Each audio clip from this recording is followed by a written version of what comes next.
امام غزالی رحمۃ اللہ تعالی علیہ فرماتے ہیں جب تو مخلص ہوتا ہے تو اللہ تیرے عمل کو قوت دے دیتا ہے۔ آپ نے ایک واقعہ لکھا ہے، ایک آدمی تھا تو اس نے دیکھا کہ اس کے شہر کے اندر ایک بہت پرانا درخت ہے، تو لوگ اس درخت کی پوجا کرنے لگے۔ اس بندے کو بڑا جلال آیا، نیک آدمی تھا، اس نے ایک کلہاڑا رکھا کندھے پہ، آج میں درخت کاٹوں گا۔ چلا گیا، جب پہنچا نا درخت کاٹنے کے لیے تو اس نے، ابھی وہ چوک میں تھا کہ ایک شخص ملا اسے، اس نے کہا میں نہیں کاٹنے دوں گا۔ کہا تو کون ہے؟ میں تو کاٹوں گا۔ کہا تو نہیں نہ کرتا اس کی پوجا، دنیا کرتی ہے، تجھے کیا لگے؟ معاذ اللہ، یہ بھی وسوسہ ہے نا، تجھے کیا لگے؟ ذرا بحث زیادہ ہوئی تو اس نے، وہ سمجھ گیا کہ یہ شیطان ہے مجھے منع کرنے۔ اب اس نے کیا کیا؟ میں نہیں کاٹنے دیتا، کہا نہیں میں کاٹوں گا۔ بار بار دل سے خیال آتا کہ یہ شیطان لگتا ہے، لیکن وہ انسانی شکل میں تھا، بات واضح نہ ہو سکی، بحث ہو گئی، یہاں تک کہ تلخی ہوئی، تلخی آگے بڑھی تو ہاتھا پائی ہوئی۔ اس نیک آدمی نے الٹے ہاتھ سے اس شیطان کو پکڑا اور زمین پر پٹخ مارا، بچھاڑ دیا، اور کلہاڑی لے کے کہنے لگا پہلے تیرا گلا کاٹوں گا پھر درخت کاٹوں گا۔ امام غزالی کہتے ہیں کہ وہ شیطان انسانی شکل میں اندر سے بولا، کہنے لگا اگر تم مجھے چھوڑ دے تو تیرا ایک فائدہ کر دیتا ہوں۔ اس نے کہا وہ کیا؟ کہنے لگا 2 دینار، روز تجھے فجر کے وقت اٹھے گا تو تیرے سرانے ملا کریں گے 2 دینار۔ درخت کاٹ کے تجھے کیا ملے گا؟ تو اس طرح کر، اس سے غریبوں کی مدد بھی کرنا، کھانا بھی، کوئی انسٹیٹیوٹ، کوئی ادارہ، کوئی جامعہ بھی بنا لینا۔ ہمیں چھیڑ کے درخت کاٹ کے، یہ بہت سارے لوگوں پہ حکومتیں ایسا کرتی ہیں، یہ مشورے دیتے ہیں مولانا آپ حکومت کے مسئلے میں نہ آئیں، آپ فنڈ لیں، آپ فلانا کام کریں، ادارہ بڑا کریں، آپ کو کیا لگے؟ اور یہ بھی ایک ترتیب ہوتی ہے۔ آپ اور بہت سارے لوگ مشورہ دیتے ہیں جی ٹھیک ہے دین کا کام زیادہ ہوگا، ادارے زیادہ بڑھیں گے، بچے زیادہ پڑھیں گے، لیکن دین کا یہ مزاج، دین کا مزاج یہ ہے کہ جو غلط بات کرے اسے روکا بھی جائے اور ٹوکا بھی جائے، اسے سمجھایا بھی جائے، یہ مزاج ہے دین۔ اس بندے کے اندر لالچ بیدار ہوگا، اس نے کہا بات تو ٹھیک ہے، اور پھر اندر نیا وسوسہ آیا کہ درخت کاٹ دوں گا تو بندے کل کسی اور کو پوجنے لگ جائیں گے، تو پیسوں کا فائدہ، غریبوں کی مدد ہوگی، فلاں نیکی ہوگی، فلاں خیر ہوگا، فلاں ویلفیئر ایسوسیشن بن جائے گی۔ گھر جا کے واپس چلا گیا، چھوڑ دیا، درخت کاٹنے کا ارادہ ختم۔ واپس گیا نا گھر، رات کو سویا، سویرے اٹھا تو 2 دینار پڑے تھے، بڑا راضی ہوا، کچھ کھایا، کچھ کھلایا، کچھ رکھا، کچھ بانٹا۔ اگلے دن پھر اٹھا تو پھر 2 دینار پڑے تھے، کچھ کھایا، کچھ کھلایا، کچھ بانٹا، کچھ لوگوں میں تقسیم کیا۔ 5-6 دن تو پیسے آتے رہے، 7ویں دن اٹھا تو کوئی شے نہیں تھی، 8ویں دن پھر کوئی نہیں تھی، 9ویں دن پھر کوئی شے نہیں۔ اب پھر کلاڑا اٹھا لیا، میں درخت کاٹوں گا۔ پھر چوک میں گیا، پھر شیطان انسانی شکل میں، اب پھر گفتگو ہوئی، میں کاٹوں گا۔ اس نے کہا اب نہیں تو کاٹ سکتا، میں لڑوں گا۔ کہا تو اب لڑ بھی نہیں سکتا۔ اب جب گتھم گتھا ہوئے، ہاتھا پائی ہوئے، جھگڑا ہوا تو شیطان نے پکڑ کے نہ الٹے ہاتھ سے زمین پہ دے مارا، 2-3 تھپڑ اس شخص کے ہاتھ پہ دیے، کلاڑا چھین، چل دوڑ جا۔ اب وہ کہنے لگا سچ بتا تو ہے کون؟ کہنے لگا میں شیطان ہوں۔ تو کہا ابھی 1 ہفتہ پہلے میں نے تجھے بچھاڑ دیا تھا، آج تو طاقت کہاں سے لایا؟ اس نے کہا میری طاقت اتنی ہے، تیری ختم ہو گئی ہے، میرے اندر قوت اتنی ہے، تیرے اندر ختم ہو گئی۔ کہا کیوں؟ شیطان کہنے لگا جب تو 1 ہفتہ پہلے آیا تھا تو رضا الہی کے لیے آیا تھا، آج تو اس لیے آیا ہے، اس لیے آج تو آیا ہے کہ تجھے 2 دینار نہیں ملے۔ آج تیری جنگ دیناروں کی ہے، آج تیرا رٹا دیناروں کا امت مسلمہ کے ساتھ، اس لیے خدائی طاقتیں معاذ اللہ روٹھ گئی ہیں کہ ان کا رٹا دیناروں کا ہے، ان کا جھگڑا دیناروں کا ہے۔ صحابہ کرام علیہم رضوان کے رٹے دیناروں کے نہیں تھے، وہ دین کے ساتھ مخلص تھے، تو جس میدان میں نعرہ لگاتے تھے اللہ کی مدد ان کے شامل حال ہو جاتی۔ انہیں کہیں پسپائی نظر، میرے جیسے خطیب روزانہ تقریریں کرتے، سالوں بیت گئے، انقلاب نہیں۔ کیوں؟ اس لیے کہ رٹا جب تک ذات کا ہوتا ہے انقلاب نہیں آتا، جب ذات الہی اور رضا الہی سامنے ہوتی ہے پھر اس میں اخلاص ہوتا ہے، تو پھر اس کی تاثیر ہوتی ہے، پھر اثر بن کے جملے دلوں میں اتر ہے۔ اس لیے حضور نے فرمایا ہے کہ اللہ نہ تمہاری جیب دیکھتا ہے نہ چہرہ دیکھتا ہے، وَلَٰكِن يَنْظُرُ إِلَىٰ قُلُوبِكُمْ، وہ جب دیکھتا ہے تمہارے دل دیکھتا ہے۔ جب انسان راضی بالرضا رہنے لگتا ہے نا، پھر وہ ہر روز نماز پڑھ کے تکلیف نہیں اسے ہوتی، پھر روز درود شریف پڑھ کے وہ یہ نہیں کہتا کہ چلو 2-4 چھٹیاں بھی کر لو، پھر روزانہ تلاوت کر کے اسے کہیں دقت محسوس نہیں ہوتی، چونکہ اب وہ چاہتا ہے کہ جس حال میں میرا رب رسول مجھے رکھیں گے، جو حکم دیں گے، میں نے اس سے کوئی تنگی محسوس نہیں کرنی، میں نے اس کے مطابق چلنا۔ اور قرآن مجید نے ایک نیا انداز اختیار کیا سورہ مائدہ کے اندر، اس کی آیت نمبر 119 ہے۔ اللہ کریم نے فرمایا رضی اللہ عنہم ورضوا عنہ، صحابہ کی بات ہو رہی ہے، فرمایا وہ اللہ سے راضی ہے اور اللہ ان سے راضی ہے۔ حضرت سیدنا موسیٰ علیہ السلام نے عرض کی کوہ طور پہ جا کے، مولا میری قوم پوچھتی ہے کہ کوئی ایسا کام بتا جو ہم کریں تو ہم سے راضی ہو جائے۔ حضرت موسیٰ کی قوم کا خیال تھا کہ تہجد کا حکم آئے گا تو پڑھیں گے، صدقات کا حکم آئے گا تو دیں گے، جہاد کی بات ہوگی تو کریں گے۔ کچھ جو نیک لوگ تھے ان میں سے انہوں نے یہ پیغام دیا کہ مالک ہمیں بتائے کہ وہ کس کام پہ راضی ہوتا ہے، ہم وہ کام کریں تاکہ اللہ ہم سے راضی ہو جائے۔ حضرت موسیٰ کلیم کہتے ہیں میں نے عرض کی مولا میری قوم پوچھتی ہے کہ کون سا ایسا کام کرے کہ تو راضی ہو جائے، تو رب کریم نے ارشاد فرمایا موسیٰ، کہتے میرا خیال تھا کوئی لسٹ ملے گی، لیکن مالک نے ایک جملہ کہا، ایک جملہ، اور تفسیروں کے دریا بہا دیے۔ عرش کے مالک نے فرمایا موسیٰ ان سے کہو جا کے کہ وہ مجھ سے راضی ہو جائے، میں ان سے راضی ہو جاؤں گا، مجھ سے راضی ہو جائے۔ بندے اللہ سے راضی یہ نہیں راضی ہوتے۔ امام غزالی سے کسی نے پوچھا تھا، امام غزالی سے، کہ حضور اللہ کا بندے سے راضی ہونا کمال ہے یا بندے کا اللہ سے راضی ہونا کمال ہے؟ تو امام غزالی مسکرائے، فرمانے لگے رب تو بڑا ہی مہربان ہے، وہ تو بڑی جلدی راضی ہو جاتا ہے، وہ تو مسجد میں آ کے توبہ کرے تو اللہ راضی، کسی یتیم کے سر پہ ہاتھ پھیرو تو اللہ راضی، وہ تو کسی اندھے کو رستہ دکھایا تو اللہ راضی ہو گیا، وہ تو طوائف نے کتے کو پانی پلایا تو اللہ۔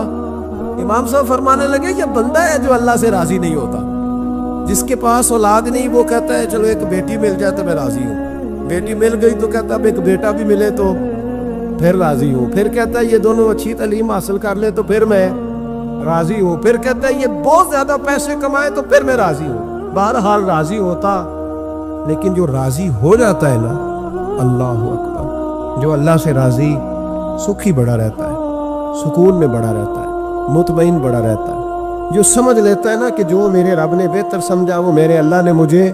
میں کبھی کبھی سوچتا ہوں کہ یار حضرت بلال حبشی نے کوئی عہدہ نہیں مانگا ساری زندگی، انہوں نے نہیں کہا مجھے بھی ایک صوبے کا گورنر بناؤ میری بھی خدمات ہے، مجھے بھی وزیر خزانہ بناؤ میرا بھی کچھ بنتا ہے۔ ایک دفعہ نہیں کہا سیدنا بلال حبشی رضی اللہ تعالیٰ عنہ نے کہ میری بھی کوئی ڈیوٹی ایسی ہونی چاہیے کہ مجھے چلو سپہ سالار ہی بنا دیا جائے۔ ساری زندگی مسجد میں جھاڑو دیا تو اسی پہ راضی رہے، ساری زندگی محبوب کے مہمانوں کا لنگر پکایا تو اسی پہ راضی رہے، ساری زندگی میرے محبوب علیہ السلام کے بچوں کی نوکری کی تو اسی پہ راضی رہے، راضی بالرضا رہے۔ حدیث پاک سنیے، نبی پاک علیہ السلام نے ایک دن صحابہ سے پوچھا کہ تم کیا سمجھتے ہو اپنے دل کو، جب پوچھتے ہو دل پہ توجہ کرتے ہو تو کیا جانتے ہو؟ تو صحابہ عرض کرنے لگے یا رسول اللہ جب ہم اپنے دل پہ توجہ کرتے ہیں تو ہم سمجھتے ہیں کہ اللہ نے ہمیں ایمان عطا فرمایا ہے۔ تو حضور نے فرمایا تمہارے ایمان کی دلیل کیا ہے؟ ایمان کی کوئی دلیل بھی تو ہوتی ہے نا، ہمارے زمانے میں تو کوئی دلیل نہیں، نماز نہیں پڑھتا پھر بھی میں مسلمان ہوں، روزہ نہیں رکھتا پھر بھی مسلمان، جھوٹ صبح سے شام تک، کہتا خبردار کسی نے مجھے ذرا بھی بات کی سب سے بڑا مسلمان میں ہی ہوں، بددیانتی، دھوکہ، فریب، فرار، لیکن خبردار کسی نے کوئی بات کی سب سے بڑا مفتی میں ہی ہوں۔ جرم سارے پائے جاتے، دلیل کیا ہے بھائی؟ اگر دیکھیں نا، اگر درخت ہے تو دلیل یہ ہے کہ پھل بھی ہے، شاخیں بھی ہیں، لیکن تو صاحب ایمان ہے تو دلیل کیا ہے؟ تو نبی پاک صلی اللہ علیہ وسلم نے صحابہ سے پوچھا کہ تم ایماندار ہو تو دلیل دو۔ تو بڑے خوبصورت تھے میرے محبوب کے تیار کردہ لوگ، عرض کرنے لگے یا رسول اللہ ایمان کی دلیل یہ ہے کہ اگر اللہ ہمیں نعمت دیتا ہے تو ہم شکر ادا کرتے ہیں، اگر کبھی مصیبت آتی ہے تو ہم صبر کرتے ہیں، اور یا رسول اللہ ہم اپنے رب کے ہر فیصلے پر راضی رہتے ہیں، ہم اپنے اللہ کے ہر فیصلے پر۔ اب حضور نے رزلٹ کا اعلان کیا تو میرے محبوب فرمانے لگے پھر سنو میں گواہی دیتا ہوں واقعی اللہ نے تمہیں دولت ایمان عطا فرمائی ہے۔ پھر واقعی اللہ نے تمہیں دولت ہے اگر تم اپنے رب پر راضی ہو، اگر تم راضی ہو اس کام پر جس پہ اللہ نے تمہیں رکھا ہوا ہے، اگر تمہیں کسی کو دیکھ کر تکلیف نہیں ہوتی، اگر تم نہ حسد میں جلتے ہو، نہ بغض میں، نہ کینے میں، نہ تکبر میں، نہ احساس کمتری کا شکار ہوتے، اگر تم راضی رہتے ہو کہ میرے مالک نے بہترین زندگی مجھے دی، پھر اس کا مطلب یہ ہے کہ تم صاحب ایمان ہو۔ ہمارے زمانے میں لوگوں کی وہ تکلیفیں، صبر نہیں ہے، سکون نہیں ہے، بے چینی سی ہے، بے قراری سی ہے، معاشرے میں ایک عجیب سی ہلچل ہے۔ ہر آدمی سمجھتا ہے کہ وہ سامنے والا جو شخص ہے نا وہ بڑا سکھی ہے اور میں بڑی تکلیف میں ہوں۔ میں رات اپنے پیر بھائیوں کو سمجھا رہا تھا، میں کہہ رہا تھا یاد رکھنا جس آدمی کا عہدہ بڑا ہوتا ہے نا اس کا زخم بھی بڑا گہرا ہوتا ہے، اس کا زخم بھی بڑا، ہاں وہ کسی شاعر نے، شعر اردو کا ہے اور تھوڑا وقی تھا شاعر بھی، تو بات بھی اس کی تھوڑی وقی ہے، چلیں آپ سیانے لوگ ہیں آپ کی سمجھ میں آ ہی جائے گی۔ اس نے کہا تھا کہ ہجوم غم میں بھی توہین ضبط غم نہ ہوئی، ہجوم غم میں بھی توہین ضبط غم نہ ہوئی، ہم اس احتیاط سے روئے کہ آنکھ نم نہ ہوئی۔ لوگوں کو نہیں پتا چلا کہ ہم رو رہے ہیں، ہم نے واہ اللہ کر کے دنیا، ہم اس احتیاط سے روئے کہ ہماری آنکھ نم نہ ہوئی۔ ہم نے واہ اللہ کر کے نہیں بتایا کہ بڑی دقت میں، ہم نے اپنے آپ کو محفوظ رکھا، ضبط میں رکھا، حوصلے میں رکھا، اللہ کی رضا پہ راضی رہے، اپنے آپ کو اپنے رب کی رضا پر۔ میرے نبی پاک صلی اللہ تعالی علیہ وسلم نے فرمایا کہ قیامت کے دن میری امت کا ایک گروہ ایسا ہوگا جسے اللہ تبارک و تعالیٰ اس طرح جنت میں پہنچا دے گا جیسے کوئی بندہ اڑ کے جنت میں چلا جاتا ہے۔ وہ جب جنت میں پہنچیں گے نا تو فرشتے ان سے پوچھیں گے تم نے حساب دیا؟ کہیں گے ہمیں تو پتہ ہی نہیں حساب کیا ہے۔ پل سے رات سے گزرے، کہیں گے خبر ہی نہیں پل سے رات کہاں ہے، تو یہاں کیسے آ گئے؟ کہیں گے اللہ کے فضل سے، اللہ کے فضل سے۔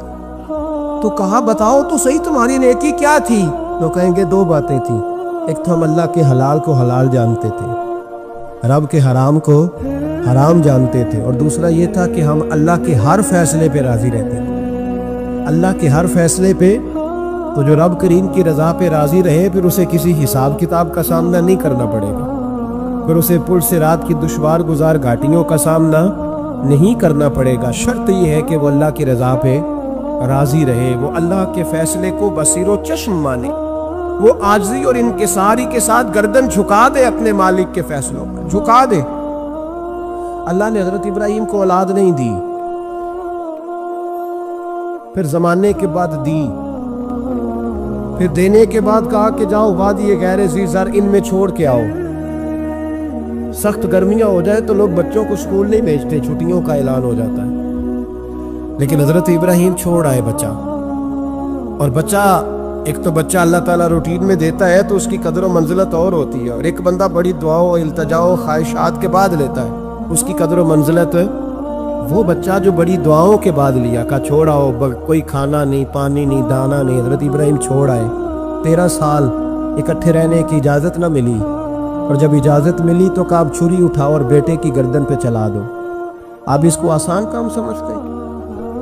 اتنی تسلیم و رضا، ہر فیصلے پہ راضی ہونا، ہر فیصلے پہ۔ یہاں ہمارا حال یہ ہے کہ 2 منٹ کے لیے تکلیف آتی ہے تو لوگ واہ ویلا کرتے، شور بچاتے، کفر بولتے۔ ہر آدمی آپ اس کو ٹٹول کے دیکھے تو کہتا ہے سب سے تکلیف میں ہی ہوں۔ کس سولی پہ لٹکے ہوئے ہم؟ آخر کون سا معاشرے کا ایسا دکھ ہے جو صرف ہمارے پاس ہی آ گیا؟ ہر آدمی کہتا ہے مجھے نہ چھیڑنا، سب سے زیادہ غمگین میں ہی ہوں۔ بھائی بتا تو صحیح نا کہ آخر کون سی ایسی چیز ہے جو مالک نے تجھے عطا نہیں فرمائی؟ لیکن ہماری آزمائشیں ہیں، ہمارے جملے ہیں، ہماری گفتگو ہے کہ ان سے شکوہ چھلکتا، ان سے شکایتیں ٹوٹ ٹوٹ کے نیچے گرتی ہیں۔ ہم یہ سوچتے ہی نہیں کہ ہمیں نہیں پتا ہمارے حق میں بہتر کیا ہے، ہمارے رب کو پتا ہے کہ ہمارے حق میں بہتر کیا ہے۔ اس لیے لوگ شکایت نہیں کرتے تھے، آج ہر بات پر شکایت ہے، ہر بات پر لوگ شکوہ کرتے ہیں، اور ہر بات پر لوگ اللہ تبارک و تعالیٰ کی بارگاہ ناز کے نافرمان بنتے ہیں۔ اور پھر سوال کیا، یا اللہ تو راضی ہو جا، یا اللہ تو۔ اور اللہ کیا فرماتے ہیں موسیٰ اپنی قوم سے کہو یہ مجھ سے راضی ہو جائے میں بھی ان سے راضی ہو جاؤں گا۔ حضرت رابعہ بصری رحمتاللہ تعالی علیہ نا طبقہ صوفیاء میں ایک بڑی منفرد حیثیت رکھتی ہیں، علیحدہ ایک مقام ہے، اور ان کی زندگی بتاتی ہے کہ اللہ کی معرفت اور رب تبارک و تعالیٰ کا قرب صرف مرد کے لیے خاص نہیں، اگر عورت بھی توجہ کرے تو اللہ اسے بھی خزانے کھول کے عطا فرماتا ہے، اسے بھی اللہ خزانے کھول۔ حضرت رابعہ بصری اکثر نہ اولیاء اللہ کی مجالس میں جا کے بیٹھتی تھی، بیٹھتی پردے کے اندر تھی لیکن بیٹھا کرتی تھی۔ جو لوگ اس رستے کے مسافر ہوتے ہیں وہ بات کو سمجھتے ہیں کہ یہ گہرا معاملہ ہوتا ہے، کسی جگہ سے کوئی ایسی چیز ملتی ہے جس کو فوری طور پر طبیعت اور نفس قبول نہیں کرتا، لیکن جو صوفیاء ہوتے ہیں نا، سالکین طریقت، معرفت کے رستے کے مسافر، وہ چونکہ مسافر ہوتے ہیں تو انہیں جو بندہ بھی منزل کا رستہ بتاتا ہے وہ اس کی بات غور سے سنتے ہیں، اعتراضات نہیں کرتے، شکوے نہیں کرتے، بن کے نہیں بیٹھ جاتے۔ ہمارے زمانے میں مسافر نہیں ہیں طریقت کے، ہمارے زمانے میں یہاں مرید کامل ہیں یا پھر پیر ہیں جو مطلق العنان ہے، جن کے سامنے جو سوال ہی نہیں پیدا ہوتا کسی اور کی بھی سنیں، ممکن نہیں۔ حضرت رابعہ بصری بیٹھی تھی، حضرت سفیان ثوری بہت بڑا نام ہے، یہ وہ شخصیت ہے کہ جب جایا کرتے تھے تو اولیاء اللہ کھڑے ہو کے ان کا استقبال کرتے، بغداد میں اتنا بڑا درجہ تھا ان کا۔ حضرت جعفر بن سلیمان بھی بیٹھے تھے، سفیان ثوری بھی بیٹھے تھے، تو حضرت سفیان ثوری دعا مانگنے لگے، جناب رابعہ بصری پردے کے اندر بیٹھی ہوئی تھی، دعا مانگنے لگے، اے اللہ مجھ سے راضی ہو جا، اے اللہ مجھ سے راضی ہو جا، اے اللہ مجھ سے۔ دیر تک دعا مانگتے رہے تو بی بی صاحبہ، مائی صاحبہ اندر سے بول پڑی ناراض ہو کے، کہنے لگی بس کر سفیان، کیا دعا مانگ رہا ہے تو، کب سے میں سن رہی ہوں، بس کر۔ کیا ہوا، تو کیوں ناراض ہوتی ہے؟ فرمانے لگی سفیان تو نے ایک بار بھی کہا، میں نے برداشت کیا، دوسری بار بھی کہا، بتائیے دعا ٹھیک ہے کہ نہیں ان کی؟ اے اللہ تو مجھ سے راضی ہو جا۔ اس دعا پہ ناراض ہوگی مائی صاحبہ، کہنے لگی تو نے ایک بار بھی مانگی تو میں چپ رہی، دوسری بار بھی مانگی تو اب تو چپ بھی نہیں کر رہا، بس کر۔ حضرت سفیان کہنے لگے چل میری اصلاح کر دے، تو مائی صاحبہ کہنے لگی تو یہ تو کہہ رہا ہے یا اللہ راضی ہو جا، یا اللہ راضی ہو جا، پہلے تو بتا تو اللہ سے راضی ہے؟ پہلے اپنے نفس پر نظر ڈالنا، تو راضی ہے؟ روز نہیں مانگتا کہ 2 کروڑ چاہیے، 6 کروڑ چاہیے، انسان کا نفس روز نہیں کہتا بڑی گاڑی چاہیے، روز نہیں کہتا میرے بھی ٹھاٹ باٹ ہو، میں بھی بڑی گاڑی میں کھڑے ہو کے لوگوں کو ہاتھ لہرا کے لیڈر بنوں، روز نہیں کہتا میرا بھی بڑا نام ہو، پہلے بتا لا تو راضی ہے؟ حضرت سفیان ثوری نے جب بات سنی تو جھگڑا نہیں کیا بلکہ اللہ اکبر کہا، چیخ مار کے رونے لگے، کہنے لگے رابعہ تو سچ کہتی ہے، ابھی تو میں اس منظر تک نہیں پہنچا کہ میں رب سے راضی ہو جاؤں تو میں اسے راضی کرنے چلا ہوں، تو سچ کہتی ہے۔ قریب ہی حضرت جعفر بن سلیمان بیٹھے تھے، وہ بی بی رابعہ کے پاس گئے، کہنے لگے مائی صاحبہ مجھے تو بتا دے آخر بندہ اللہ سے راضی ہوتا کب ہے، یہ منزل شروع کب ہوتی ہے؟ تو آپ فرمانے لگے اس وقت کہ بندے کا جو حال نعمت ملنے پہ ہوتا ہے نا، جب وہی حال اس کا مصیبت آنے پہ ہو تو پھر سمجھو وہ اپنے رب سے راضی ہو گیا، پھر وہ اپنے رب سے۔ یہاں لوگ راضی نہیں ہیں، نہ شریعت کے حکم پر راضی ہیں معاذ اللہ، نہ دین کے آنے پر راضی ہیں، نہ نفاذ شریعت پر راضی ہیں، نہ لوگ اپنے ہر معاملے میں۔ دیکھیں نا کبھی کبھی تکلیف ہوتی ہے، کئی دفعہ لوگ بات پوچھنے آتے ہیں تو دل کرتا ہے انہیں ڈانٹ چھڑک دیں گے، طلاق کا مسئلہ پوچھنے کے لیے لوگ عالم کے پاس آ جائیں گے، طلاق کا مسئلہ پوچھنے۔ سوال یہ ہے کہ تو نے شادی سے پہلے کسی عالم سے رابطہ کیا تھا کہ مجھے بتائے بیوی کے حقوق کیا ہیں، اس کے ساتھ وقت گزارنا ہے، میں نے تو کس طرح کے حقوق میں نے ادا کرنے ہیں، شریعت مجھے کیا حکم کرتی ہے؟ پوچھا تھا کسی عالم سے؟ دین کی ضرورت پڑی تو دین کے پاس آئے، لیکن دین کو عمل کرنے کے لیے کبھی حاصل ضرورت پڑی تو آ گئے، حاجت ہوئی تو آ گئے، طبیعت لگی تو آ گئے۔ میں درجنوں بار کہہ چکا ہوں کہ جب کسی آدمی کے پاس لاکھوں روپیہ ہوتا ہے تو کسی پیر کے پاس نہیں جاتا کہ حضرت صاحب بڑے پیسے ہیں بتائیں شکر کیسے ادا کروں، لیکن جب ذرا دقت آتی ہے، حالات خراب ہوتے ہیں تو ہر پیر کا دروازہ کھٹکھٹاتا ہے، کہتا ہے کوئی تعویذ دے دے، تو بتا جب تو تیرا دین کے ساتھ صرف تکلیف کا رشتہ ہے، تو راضی بالرضا کب ہوگا؟ کب تو راضی ہوگا اپنے رب کے معاملات میں؟ کب تو راضی ہوگا؟ کئی دفعہ طبیعت میں تکلیف ہوتی، وہ حضرت صاحب حالات بڑے خراب ہوئے، پہلے آپ نے تعویذ دیا تھا تو صحیح ہو گیا، پھر خراب ہے، میں دوبارہ آ گیا، تو دل کرتا ہے ان سے کہنے سے کہ یار ہمارے ساتھ تمہارا رشتہ خراب حالاتوں کا ہی ہے، کبھی صحیح حالاتوں میں بھی آؤ نا، بڑے خوش حالات میں بھی آؤ کہ اب حالات بڑے اچھے ہیں، ہم حاضر ہیں، کوئی حکم کرے۔ خدا را راضی بالرضا رہنا سیکھے۔ انس بن مالک رضی اللہ تعالیٰ عنہ کہتے ہیں 10 سال حضور کی بارگاہ میں رہا، 10 سال، اور 10 سال میں نے حضور کے گھر میں نوکری کی۔ کہتے ہیں نبی پاک نے کبھی مجھے اف تک نہیں کہا۔ ہمارا اپنا بچہ جو ہوتا ہے نا بیٹا، اور 10 دنوں میں شاید سینکڑوں دفعہ سن لے یہ کیا کیا ہے، وہ کیا، کہتے 10 سال حضور نے مجھے، کہتے میں نے ایک دن بڑا نقصان کر دیا، کوئی بڑی چیز مجھ سے ٹوٹ گئی، بڑا نقصان ہو گیا، تو فرماتے ہیں کہ نبی پاک صلی اللہ علیہ وسلم کی ایک زوجہ محترمہ مجھ پر جلال کرنے لگی، اور ان کا جلال بالکل بجا تھا، ان کا غصہ بالکل ٹھیک تھا، اس لیے کہ میں نے واقعی بڑا نقصان کیا تھا۔ کہتے ہیں وہ جب جلال کرنے لگی نا تو محبوب تشریف لائے، کیا ہوا؟ کہا یا رسول اللہ یہ دیکھیں اس نے کتنی بڑی چیز توڑ دی۔ تو کہتے ہیں اب میرا خیال تھا کہ یہاں سے بھی مجھے ڈانٹ پڑنی ہے اور پڑنی چاہیے بھی، اس لیے کہ میں نے آج بڑا نقصان کیا ہے۔ لیکن کہتے ہیں محبوب میرے قریب آئے اور میرے کندھے پہ ہاتھ رکھا، زوجہ جلال میں تھی، تو محبوب نے کیا خوبصورت جملہ کہا، ساری سوچ ہی بدلتی، فرمانے لگے اس کو نہ ڈانٹ، اس چیز کا ٹوٹنا میرے رب کی رضا تھی تو چیز ٹوٹ گئی ہے، یہ میرے رب کی رضا تھی تو یہ چیز اب یہ غریب ہے، اس کا دل نہ توڑ، وہ ٹوٹ گیا، وہ جو ہونا تھا سو ہو گیا، اب چھوڑ، یہ میرے اللہ کی اس چیز کا اتنی دیر رہنا ہی ہمارے حق میں بہتر تھا، تو ٹوٹ گئی تو ختم۔ کہتے بڑا جلال تھا محبوب کی زوجہ کو، لیکن انہوں نے جب بات سنی تو پھر مصطفیٰ کریم کا گھرانہ، پھر حضور کی ازواج پاک مومنوں کی مائیں، کہتے ہیں اسی وقت وہ بیٹھی اور انہوں نے میری طرف بڑی شفقت کی نظروں سے دیکھا، اور ان کے غصے کو میں نے پیار میں بدلتے دیکھا۔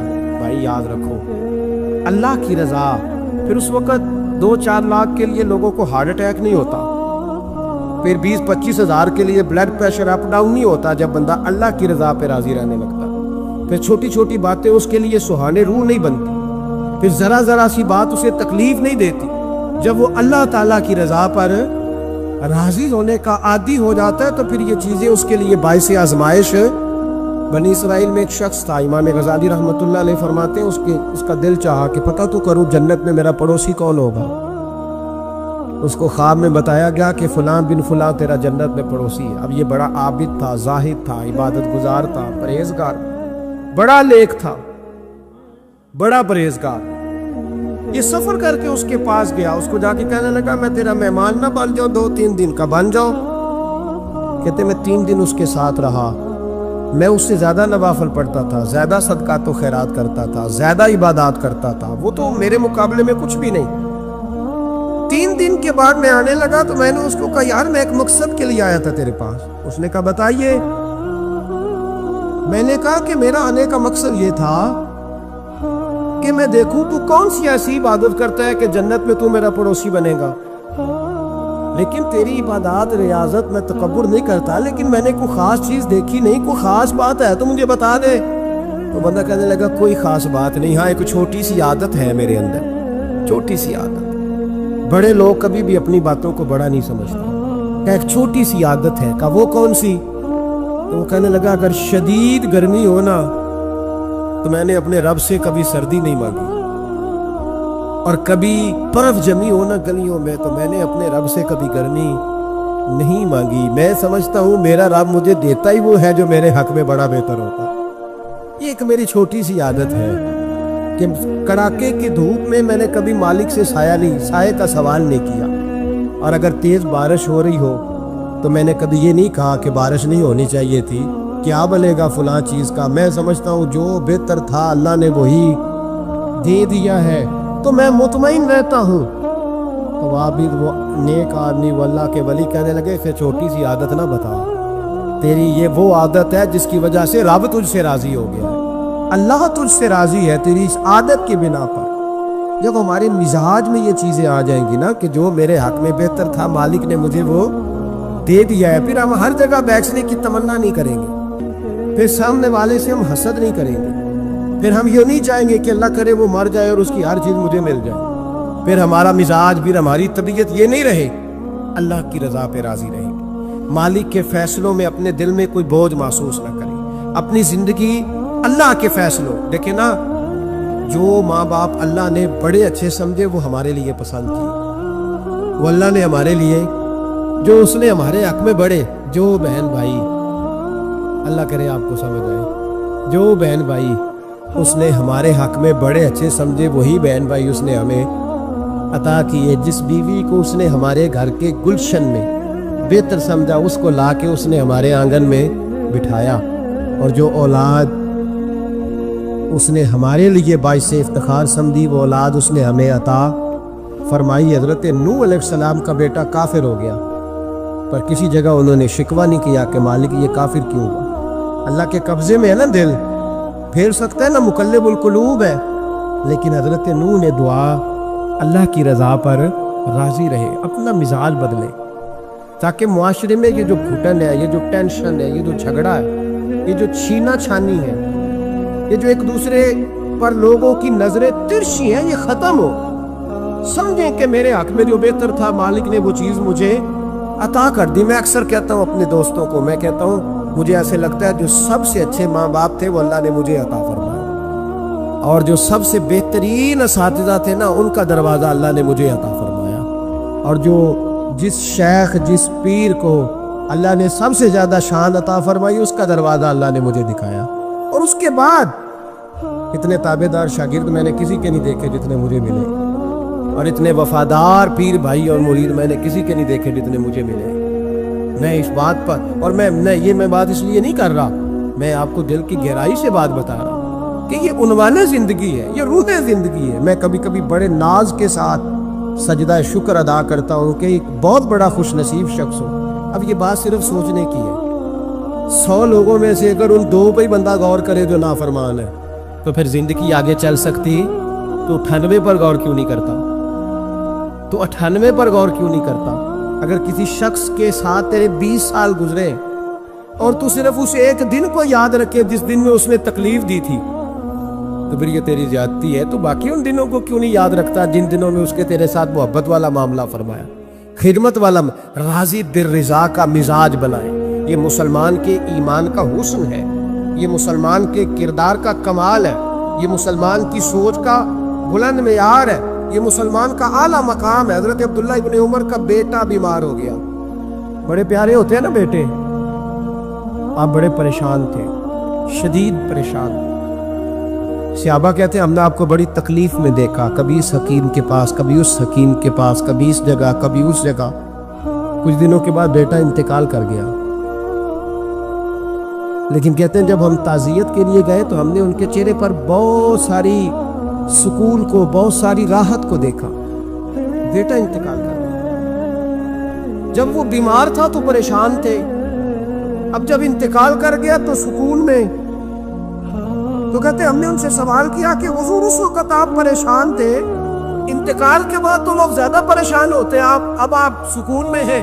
تو آپ فرمانے لگے جب تک میری ڈیوٹی تھی میں پریشان تھا، خدمت کر رہا تھا، نوکری کر رہا تھا، اب میں اسے اس کے پاس چھوڑ آیا ہوں جو مجھ سے بہت زیادہ اس کا خیال رکھنے والا ہے، جو مجھ سے کئی ہزار گنا بڑھ کے اس پر توجہ کرنے والا ہے۔ اب مجھے پریشانی، اب میرا قریب مجھ سے کہیں بڑھ کر اس کا خیال رکھے گا، اسے سکون دے گا، اسے راحت دے گا، اور میں اپنے رب کے فیصلے پر بڑا راضی ہوں۔ اس نے جو بہتر سمجھا اس نے میرے حق میں وہ فیصلہ۔ حضرت ابن وقاص رضی اللہ تعالیٰ عنہ بڑے مستجاب الدعوات بزرگ تھے، مستجاب الدعوات۔ حضرت عبداللہ بن صائب رضی اللہ تعالیٰ عنہ فرماتے میں حج کرنے گیا تو میں طواف وداع کرنے گیا، حج کا آخری رکن ہوتا ہے، پس آتا ہے نا آفاقی حاجی تو طواف وداع کرتا۔ کہتے جب میں طواف وداع کرنے گیا تو طواف وداع کے موقع پر میں نے دیکھا کہ جتنا رش حجر اسود کے پاس ہے اتنا ہی حضرت ابن وقاص کے پاس بھی ہے۔ شاید سمجھ نہیں آئی آپ کو میری بات۔ حجر اسود کے پاس وہ بڑا رش ہوتا ہے، ہر آدمی کی خواہش ہوتی ہے بوسہ لینے کی، جتنے لوگ وہاں کھڑے تھے اتنے ہی لوگ حضرت سیدنا ابن وقاص رضی اللہ تعالیٰ عنہ کے پاس بھی کھڑے تھے. تو کہتے مجھے تعجب ہوا. عبداللہ بن صائب کہتے میں بھی ان کے پاس جا کے بیٹھ گیا تو میں نے دیکھا کہ وہ نابینا ہے, آنکھوں سے نظر نہیں آتا. لوگ ان کے پاس دعائیں کرانے آ رہے ہیں.